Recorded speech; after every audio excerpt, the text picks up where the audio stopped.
Hello guys, welcome to my channel literature की दुनिया with पूजा। कैसे हैं आप सब? आई होप मज़े में होंगे। पिछली वीडियो में मैंने आपके साथ में कीपिंग क्वाइट की समरी को डिस्कस किया था। अब इस वीडियो में हम इसमें एग्ज़ाम में कुछ आने वाले इम्पॉर्टेंट क्वेश्चंस को डिस्कस करेंगे, जिससे आप लोगों को मैं कुछ हेल्प कर सकूं अपनी तरफ से। तो चलिए क्वेश्चन आंसर्स को डिस्कस करते हैं। पहले I have to tell you कि इसमें आएंगे आपको दो तरह के questions. First ones would be the extract based questions which would be having 4 marks. इसमें पहला क्वेश्चन आपको मोस्टली यही आता है कि name the poem and the poet, जो कि आपको अच्छे से अपने दिमाग में याद कर लेना है। इसके बाद में आएगा शॉर्ट आंसर टाइप क्वेश्चन आ सकता है आपको, जिसकी मार्किंग करीब 3 मार्क्स की होगी। तो ये मैंने कुछ इंपॉर्टेंट क्वेश्चंस ढूंढे हैं जो कि एग्जाम में आते हैं। चलिए उनको डिस्कस करते हैं। Which is the exotic moment that the poet refers to in keeping quiet, की पोएट इस पोएम में किस एक्सोटिक मोमेंट की बात कर रहा है? तो जो स्टिलनेस का मोमेंट है कि हर जगह शांति हो, कोई काम ना हो, मोशनलेस लोग हो जाएं, उस एक्सोटिक मोमेंट की यहाँ पर बात हो रही है कि it would be an exotic moment as such a tranquility will initiate peace and brotherhood. कि जब ट्रैंक्वालिटी यानी कि होता है शांति, कि एक्सोटिक मोमेंट तब होगा जब हर जगह सिर्फ ट्रैंक्वालिटी होगी, शांति होगी, और उससे हर जगह एक भाईचारा फैलेगा, लोग शांत रहेंगे, लोगों में एक प्यार फैलेगा। There would be no movement, कोई बात नहीं होगी, कोई बात नहीं करेगा, कोई हलचल नहीं होगी, कोई एक्टिविटी नहीं होगी, और कोई वायलेंस इसीलिए नहीं होगी। चलिए बढ़ते हैं हमारे अगले क्वेश्चन की तरफ। What is the sadness that the poet refers to in the poem keeping quiet, की पोएट इस पोएम में किस सैडनेस के बारे में बात करता है? तो पोएट इसके अंदर उस सैडनेस के बारे में बात करता है विच सराउंड्स मैन, जो इंसान को अपने चारों तरफ उसको घेर लेती है, due to not having any time for himself, कि आजकल इंसान के पास में अपने लिए कोई समय ही नहीं है। वो जो पेन होता है कि हम खुद को ही नहीं समझते हैं, ना हम खुद को समझते हैं और ना ही ये समझते हैं कि हमारे आसपास के जो फेलो ह्यूमन बींग्स हैं वो क्या चाहते हैं। तो ये जो सैडनेस है इसकी पोएट बात करता है। पोएट के पास किसी के लोगों के पास में कोई टाइम नहीं है इंट्रोस्पेक्शन करने के लिए। इंट्रोस्पेक्शन यानी कि कुछ समय निकाल कर सोचा जाए, विचारा जाए कि हम जिंदगी में क्या कर रहे हैं, हम क्या चाहते हैं, अपनी अंतरात्मा से बात की जाए। एज अ रिजल्ट क्या होता है, हम एनालाइज नहीं कर पाते हैं कि हम क्या कर रहे हैं और क्यों कर रहे हैं और इसका परिणाम क्या होगा। चलिए बढ़ते हैं हमारे अगले क्वेश्चन की तरफ। Which images in the poem keeping quiet show that the poem condemns violence, की कौन सी इमेजेस बताती हैं कि पोएट इस पोएम में वायलेंस के अगेंस्ट आवाज उठाता है या उसे वो कंडेम करता है? तो जो फिशरमैन की इसके अंदर इमेज है कि वो वेल्स को कैप्चर कर रहा है, तो इससे वो वेल्स हार्म हो जाएंगी, उनको चोट लगेगी, उनको मार दिया जाएगा। तो इससे पता लगता है। इसके अलावा जो ग्रीन वॉर्स के बारे में पोएट ने इसमें बात करी है कि जो लोग लड़ाइयाँ, जो लोग बॉम्ब अटैक्स करते हैं या जैसे आतंकवादी सोल्जर्स को मार देते हैं, ऐसी वॉर जिसमें कोई सर्वाइवर नहीं होता है। तो जब सर्वाइवर नहीं होगा तो उस विक्ट्री का क्या फायदा? तो इसीलिए इन इमेजेस से जो है ना पता लगता है कि जो पोएट है वो वायलेंस को कंडेम कर रहा है। The poet wants the war mongers to change their blood stain clothes to clean ones, की पोएट चाहता है कि जो वॉर मॉन्जर्स यानी कि जो लड़ाई को छेड़ते हैं, जो लड़ाई को इनिशिएट करते हैं, कि वो साफ कपड़े पहने, उनके जो खून से रंगे हुए हाथ हैं कपड़े, उन्हें वो धो दें, उन्हें वो चेंज कर ले। The poet's refusal to have an association और dealing with death also shows that he is not in favour of any kind of violence, की जो पोएट दिखाता है कि मेरा मृत्यु से, कि चुप रहने से मेरा ये कतई मतलब नहीं है कि आप मृत्यु को गले लगा लीजिए या मृत हो जाइए। इससे भी पता लगता है कि पोएट वायलेंस के एकदम खिलाफ है। अगला क्वेश्चन देखते हैं। What symbol from nature does the poet use to prove that keeping quiet is not total inactivity, कि पोएट पोयम में से कौन सा सिंबल यूज करता है ये बताने के लिए कि चुप रहने से इसका मतलब ये नहीं है कि पूरी तरह से इनएक्टिव हो जाया जाए। तो वो इसके अंदर explain his idea that there can be life under apparent stillness। Poet nature को यूज करता है ये बताने के लिए, क्योंकि नेचर कितना शांत होता है लेकिन फिर भी उसके अंदर एक आत्मा है, उसमें प्राण है, वो भी जीवित है, कि उसको दिखाने के लिए कि अपारेंट स्टिलनेस के अंदर भी प्राण है, आत्मा हो सकती है, जिंदगी हो सकती है। पोएट का मतलब है कीपिंग क्वाइट से ये बिल्कुल भी तात्पर्य नहीं है कि टोटली इनएक्टिव हुआ जाए। A seed may appear to be dead and inactive but one day the same seed may turn into a fruitful tree, कि एक छोटा सा जो बीज है लगता है जैसे उसमें कुछ प्राण ही नहीं है, कुछ में ताकत ही नहीं है, लेकिन जब आप उसको बोओगे, आप उसको पानी दोगे, आप उसे खाद दोगे तो उसमें भी प्राण पड़ जाते हैं, वो भी एक सुंदर से पौधे के रूप में जन्म लेता है।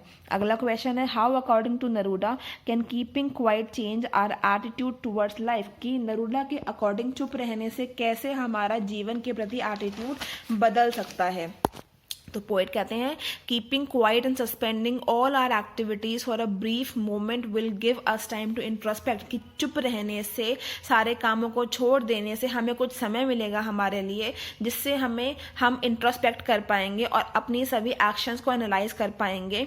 We will develop a new understanding of our surroundings, की अपनी सराउंडिंग्स की हम एक नई अंडरस्टैंडिंग डेवलप कर सकते हैं और इस तरीके से हमारा जो जीवन के प्रति एटीट्यूड है वो हम परिवर्तित कर सकते हैं। We will check our destructive ways and try to be more positive and constructive, कि जो हमारे विनाशकारी वेज है, जो हमारी विनाशकारी सोच है, जो हम लोग सिर्फ अपने बारे में सोचते हैं, उसको बदल कर हम पॉजिटिविटी लाएंगे और कंस्ट्रक्टिव वेज को फॉलो करेंगे, बेसिकली जिसका हमारी सोच का, हमारे कार्यों का, हमारी क्षमताओं का हम इस्तेमाल करेंगे समाज निर्माण के कार्यों में। अगला क्वेश्चन देखते हैं, What are the different kinds of wars mentioned in the poem? What is Neruda's attitude towards the wars? की पोएट इसमें कितनी तरह की वॉर्स की बात कर रहा है और पोएट का इन वॉर्स के प्रति क्या एटीट्यूड है।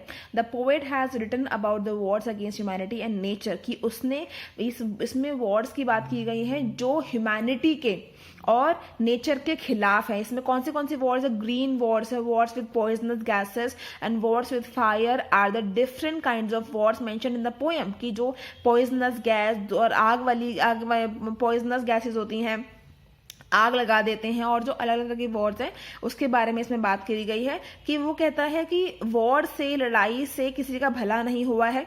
नरूडा फील करते हैं कि ऐसी वॉर का क्या फायदा जिसमें कोई जब उसकी विक्ट्री हो, जब जीत हो, कोई उसको सर्वाइवर ही ना बचे उसकी जीत को देखने के लिए। वो कहता है कि वॉर से सिर्फ और सिर्फ दोनों पक्षों को बहुत हानि होती है।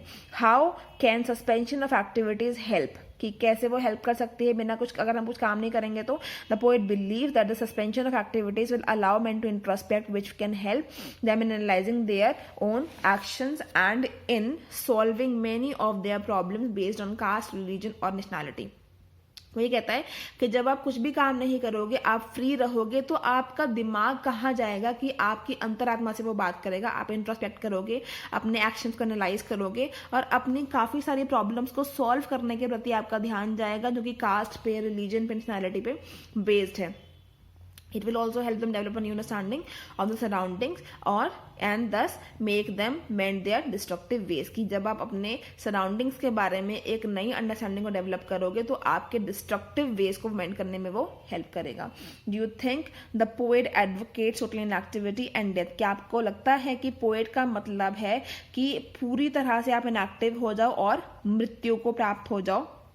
तो यहाँ पे है no, the poet clearly states that he is asking for stillness should not be confuse to total inactivity और डेथ, कि मेरा चुप रहने से ये तात्पर्य नहीं है कि पूरी तरह से आप निष्क्रिय हो जाओ या फिर आप मर जाओ। उसका ये मतलब है, he perceives life to be a continuous process where man's activities should not lead to destruction of fellow human beings, की जिंदगी एक हमेशा निरंतर चलने वाला सफर है जहां पर इंसान की एक्टिविटीज से किसी और का नुकसान नहीं होना चाहिए, किसी और का विनाश नहीं होना चाहिए या फिर नेचर का विनाश नहीं होना चाहिए, लेकिन इंसान का जो, इसकी जो क्षमताएं हैं, जो उसकी जो अच्छी जो फैकल्टीज हैं उसको रिसोर्सफुल वे में उसको ढालना चाहिए ताकि उससे कुछ समाज का भला हो सके। The next question is, according to the poet what is it that human beings can learn from nature, की इंसान नेचर से क्या सीख सकता है? तो life under apparent stillness in attitude is the thing,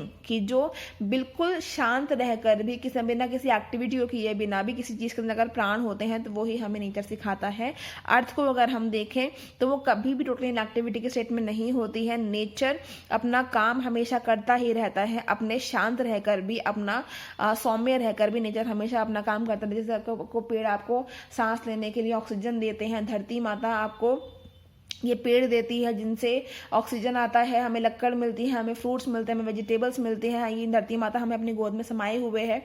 तो नेचर शांत रहकर भी अपना काम करता रहता है, तो इसी सीख को हमें अपनाना चाहिए। Winter is associated with an activity but this is not actually true, कि विंटर को, क्योंकि विंटर के समय में क्या होता है कि जो प्रकृति है वो कहीं ना कहीं थोड़ी सी स्लो हो जाती है, लेकिन उसका तात्पर्य भी रूटीन एक्टिविटी से आपको नहीं निकालना चाहिए। Now we have our last question in front of us, what will counting up to 12 and keeping quiet help us to achieve, कि चुप रहकर और 1 से लेकर 12 तक गिनने तक हमें क्या अचीव करने में हेल्प मिलेगी। The poet ask each one of us to count to 12 and then be quite silent and motionless. कहते हैं कि आप 1 से लेकर 12 तक गिनती गिनो, या मैं गिनता हूं और तब तक आप चुप रहो, साइलेंट रहो, मोशनलेस रहो। उसके बाद में ये जो क्वाइटनेस है, जो शांति है, ये क्रिएट करेगी एक मोमेंट ऑफ टुगेदरनेस, कि हम लोग सब इकट्ठे होंगे इस मोमेंट में, हम दोनों लोगों के बीच में ये कनेक्शन होगा कि हाँ, हम सब लोग चुप रहकर शांति से एक दूसरे के साथ होंगे। A condition which is foremost for the survival of humanity, which is indeed an achievement, कि अगर ह्यूमैनिटी को, मानवता को, इंसानियत को इस धरती पर जिंदा रहना है तो ये उसके लिए एक इंपॉर्टेंट कंडीशन है, और ये एक बहुत बड़ा अचीवमेंट हमारे लिए होगा। तो it will also give us one moment to analyse our actions and their consequences. Also जब हम चुप रहेंगे, हम साथ मिलकर सोचेंगे, विचार गमन करेंगे, इंट्रोस्पेक्ट करेंगे, तो हमें ये मौका मिलेगा कि हम अपनी एक्शंस को एनालाइज कर सके, साथ ही साथ के जो परिणाम है उनको हम एनालाइज कर सके। So friends, this was all about the question answers of keeping quiet. If I missed any of these questions, you can ask me about that in the comment section below. If you like the video, please hit the like button. If you want to watch more such videos in future, please share and subscribe my channel. Also अगर आप किसी और novel पर, poem पर कोई video चाहते हैं तो do let me know about that in the comment section. Till then guys, have a nice day. Bye bye.